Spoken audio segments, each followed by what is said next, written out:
So all these character faces are the different amount of points that students can possibly receive. The Oogie Boogie Ghost, all teams lose all points. The Mayor, change points. And Trick or Treaters, steal points.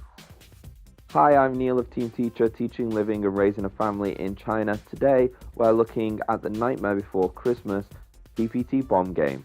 Let's check it out.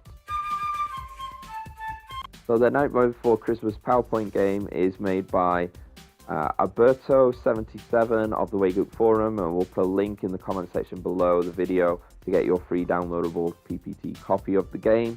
The first screen, students have to choose a letter to go to a question.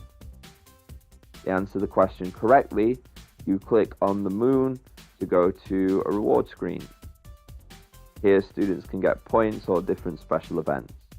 Click on the moon to return home. Well, I hope you enjoyed our quick PPT walkthrough of the Nightmare Before Christmas game.